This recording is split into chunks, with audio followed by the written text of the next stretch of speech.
Hello there, this is Ty the Movie Guy, and Deadpool and Wolverine has finally come to theaters, my most anticipated movie of the entire year. So, was it worth all the hype? Let's talk about it. Fire, you son of a great power comes great responsibility. My brother and a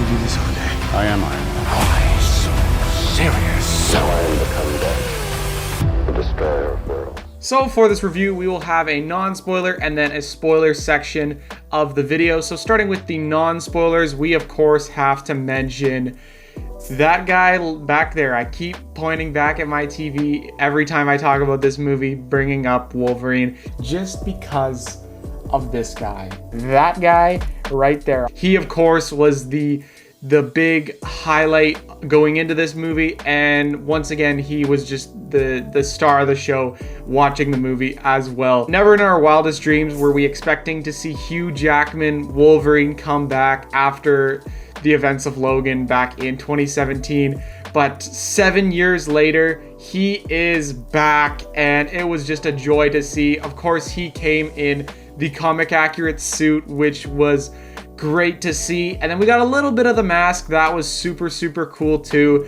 So yeah, seeing Wolverine back in the suit after 7 years when we never thought we'd get it again with Deadpool, such a great combo, was just a true gift to the fans. But with Wolverine comes my first problem with this whole movie, and that's the fact that he's competing against the previous Wolverine, which was almost 20 years of character development, so it was definitely a losing battle, and I totally wasn't expecting this new Wolverine to live up to the previous one, but I still expected more from him. In general, to me, he still felt pretty shallow.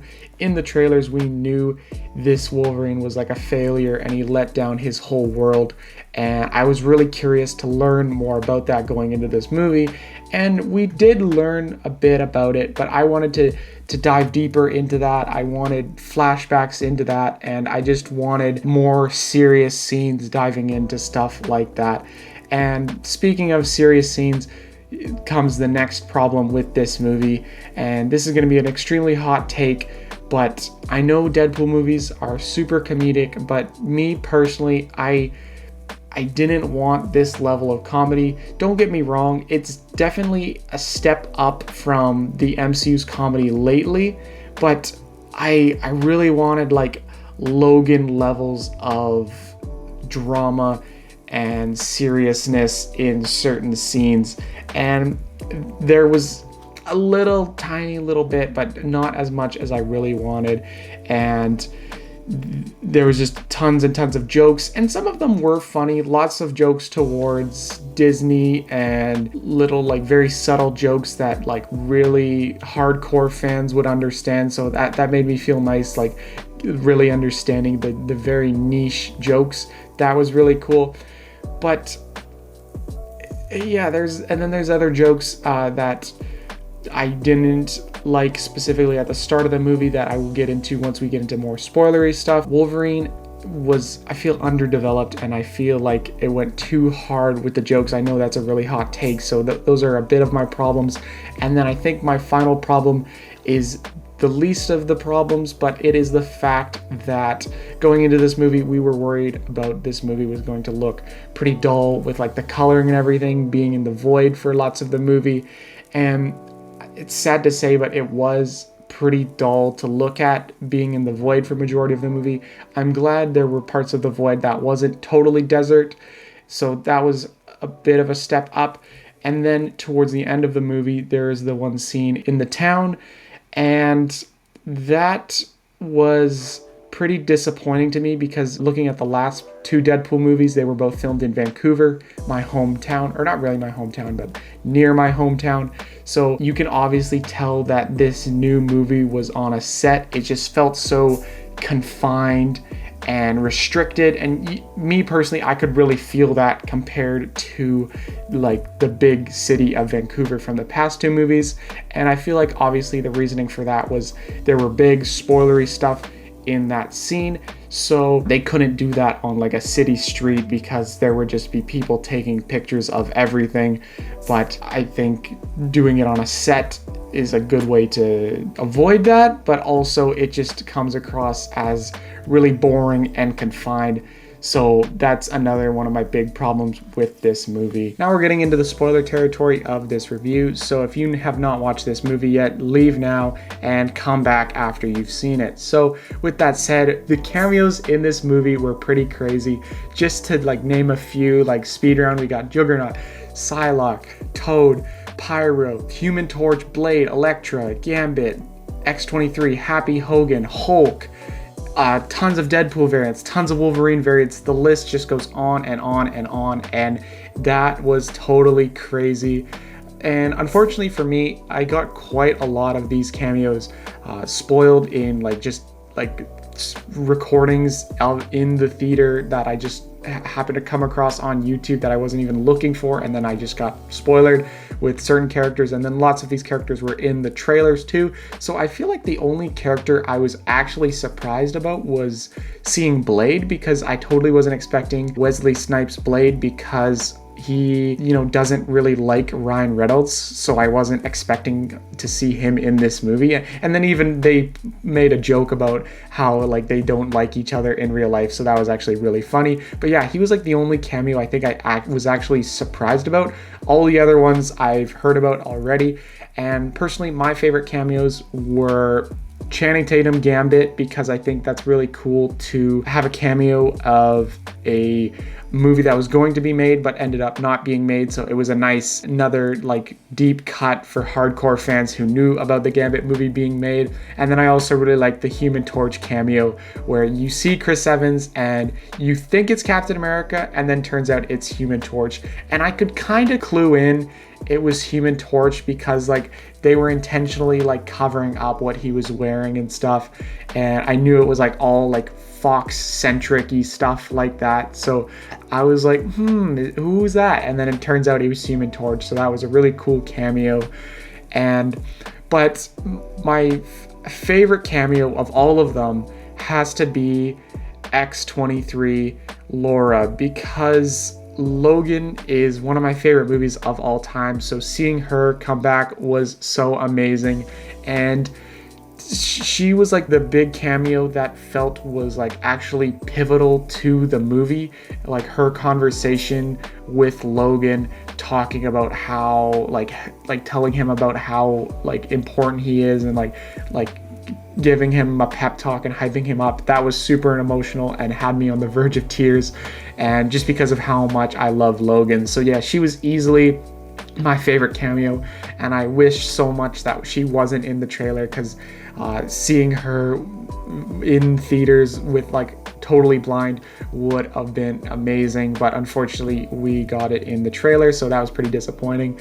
And with the cameos, I gotta admit, once again, going into the negatives, I feel like, I don't know, I'm just getting kind of cameoed out, where it's just like 99% of them was just fluff, where it really didn't add a lot to the movie, and they just weren't pivotal to the movie, and I'm just kind of getting sick of it at this point.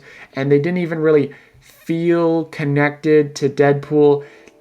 Like they were just there for the sake of like fan service, which I don't know, I'm getting a little bit tired of. I feel like Spider-Man No Way Home was definitely the best iteration of that, and then ever since then with Multiverse of Madness and now this movie, it's just been, oh, that's cool, but it didn't really add anything besides fan service. But then Laura, on the other hand, she was actually cool because she had something to do and had a deep connection to one of our lead characters. So yeah, that's another one of my negatives with the movie, where it's just, I never thought I would have said this, but yeah, I'm just getting cameoed out these days, not gonna lie. Like I want more serious stuff. I just wanted it more like Logan. So I gotta say, I was pretty disappointed with this movie. It was definitely hyped up to be my favorite movie of the year, and it definitely isn't that. Dune is still the top dog of the year. I don't know if this is even second place. I'm still processing everything I saw. And yeah, don't get me wrong, it was a great movie. Tons of great action scenes, tons of great music, especially Like a Prayer was a great song, and all of that. And there was definitely funny scenes. Like I said, it's definitely funnier than more modern Marvel movies with their kitty jokes. The rated R and the gore and everything was all great, but I just think it was too much, and I wanted more serious stuff. And I think they specifically said their very first video, like revealing Hugh Jackman was coming back, they said they wouldn't touch Logan. And I guess they didn't resurrect the character, but they also just, Deadpool using his bones to fight TVA agents was also not the best choice. Like, it kind of hurt me on the inside seeing one of my favorite characters of all time, his bones being like flung into people's bodies and with like a dance number. That kind of hurt me, not gonna lie. And then the villains, I gotta quickly mention, we got Paradox, the TVA guy, and Cassandra Nova. They were decent villains. Like, nobody was really there to see the villains. We were all there to see Deadpool and Wolverine together. So they were just kind of there just to like move the plot along, but that's not what we were really there for. I have a problem with each of them because Paradox, I feel like a big problem was that the fact that, you know, he just straight up tells Deadpool, I'm gonna like destroy your world, which kind of makes no sense. Why would you like tell someone you're gonna destroy their world? Of course they're like not gonna like that. So I feel like that was like kind of crappy in like the writing department, just giving away, like the villain giving away his master plan so obviously. And like, of course Deadpool's not gonna like that. If you were the villain, this all could have been avoided if you just didn't tell him. But I know for the plot they had to like do that, so it felt kind of like lazy writing. And then Cassandra Nova was also had a bit of problems with her, where it was kind of like Logan's like, stop, your brother wouldn't like this, don't be evil. And then she's like, oh okay, yeah, I won't be evil. And then she finds out about this world destroying device, and then she kind of just does like a 180 and she's like, oh, I'm evil again. So I don't know, that felt like a little bit lazy writing too.